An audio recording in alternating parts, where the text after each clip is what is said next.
All right, everybody, back with another Out of the Park tutorial.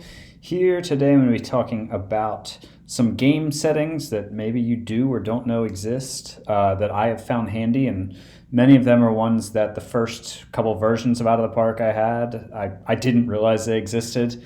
But there's some can really change the game a lot in terms of the type of stats you get, and some are just little handy things that help the game run smoother.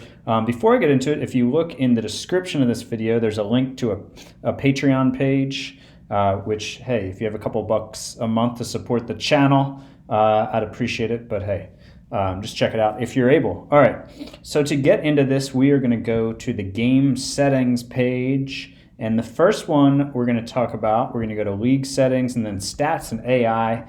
And on the right-hand side here, we have league totals and modifiers. So, and as you can see here, the league totals and modifiers determine the stats output of the simulation engine. Having trouble getting the words out. I just drank a bunch of super cold water, and I think my tongue's still a little frozen.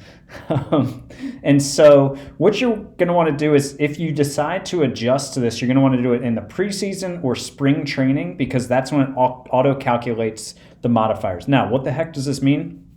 Basically, this determines the amount of offense you will have in your league. As we know, Major League offense varies a lot over the history of baseball. Right now, we're in a period where it seems like it's all home runs and strikeouts. So there are very high strikeout and home run totals in your sims when you start in 2020, and the game seems to assume that that trend is going to continue, which it may or may not. My guess would be Major League Baseball is going to do some things to make sure that it doesn't continue at the rate that it is.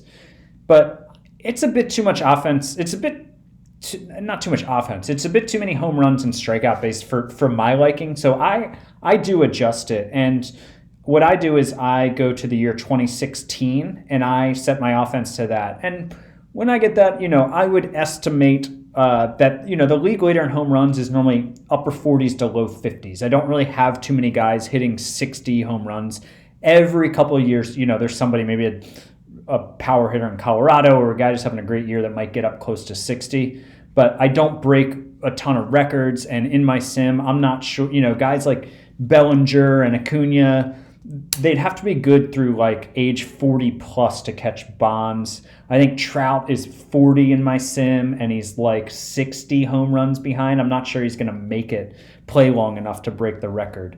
Whereas if you leave this alone and just leave it at the default and don't touch this, I've seen a lot of sims where multiple guys break Bonds' home run record. Gleyber Torres seems to do it pretty reliably. So again, do this in the spring or the preseason. And if you want a tip on, if you don't know what type of offense you want, what I did was I go to Baseball Reference, and they have a page here, /league/MLB/bat.shtml, and it'll tell you the offense in every year of baseball history. So what I mainly look at is like home runs, strikeouts per game, and maybe like OPS. And I found that I really like the 2016, where it's at 1.16 home runs per year instead of the 2019 that's 1.39, and the strikeouts are 8.03 instead of 8.81. So I feel like 2016 was the one year where baseball really started to become more home run and strikeout based, and it's a little more exciting than maybe these years in here in the mid, do we call them the mid 10s, where we had home runs below 1 per game some years. So I like 2016. Maybe you like it where it is, where the offense just gets freaking bonkers. But I just minded 2016. And again, do that in the preseason or spring training when it will auto-calculate the totals for you. And then the one thing you want to do is you are going to want to go to here and adjust the BABIP to whatever the actual league BABIP, batting average on balls in play, was that year. So what you can do to do that is you can just Google pitching stats by season, Baseball Reference. And what we're going to find here is, it's not at the top like it normally is. Oh, yeah, it is. It's right at the top, looking right at it. And what you're going to find here is a BABIP. And in 2016, it was at 300. So that's the one thing that the modifiers doesn't always get right. It's often a bit higher than the actual BABIP that year. So I recommend Googling that like I just did. And it's the same web address except it says pitch instead of bat up here. So do that. Just let the auto calculation do its thing except for the BABIP, adjust that. All right, so back to out of the park here. And we're going to look at a couple more settings. This is one that I honestly didn't know existed until like 2 weeks ago. Somebody commented on a video when I brought it up, and it allows GM only users are always control of lineups. So what this is, and I actually haven't checked it in any of my sims, but what this will do is it'll allow you to control your lineup when you aren't the manager, even if your manager doesn't allow you to control lineups. So we're going to go to personnel here. In this sim, Joe Madden is the manager, and you can see he's got green for lineup and pitching staff, which means he allows you to control it as a general manager. But you will sometimes get guys who have red, retains full control. And in my sim, what I ran into in my Oriole sim was guys who went from green to red when they became better managers. And I didn't want that for the manager I had. So if you check that box, even if you get a guy that's red for retains full control, you'll still be able to control that lineup and pitching staff, which I think is pretty handy. All right, next we're going to go back to the game settings.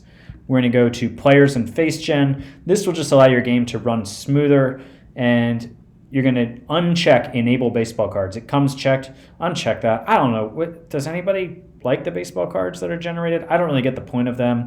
All they do is slow down your machine when the game wants to create all of them, like when the All-Star game comes around or things like that. I always uncheck this, and I find it just keeps the game running smoother.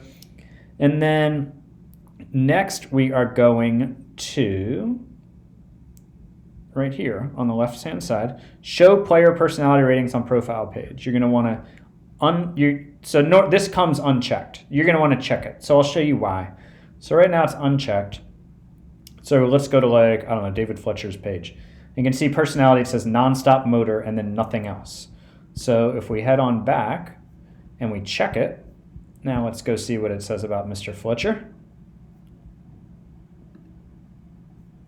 Here, it tells you his personality class and also attributes that he's high in, or if he has low attributes, it'll tell you those.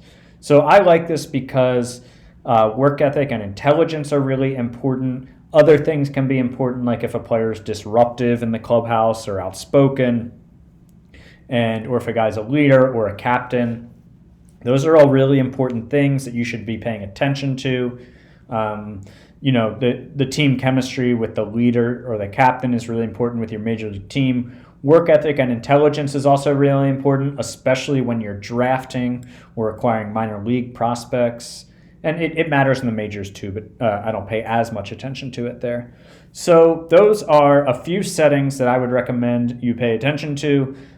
If there are, there are a million more settings I could go into, and there are plenty, I'm sure, that are handy that I don't necessarily ever pay attention to or necessarily figured out or looked at. So if there are ones that you found, like thank you for the shout out a couple weeks ago about being able to GM users are always in control of the lineups.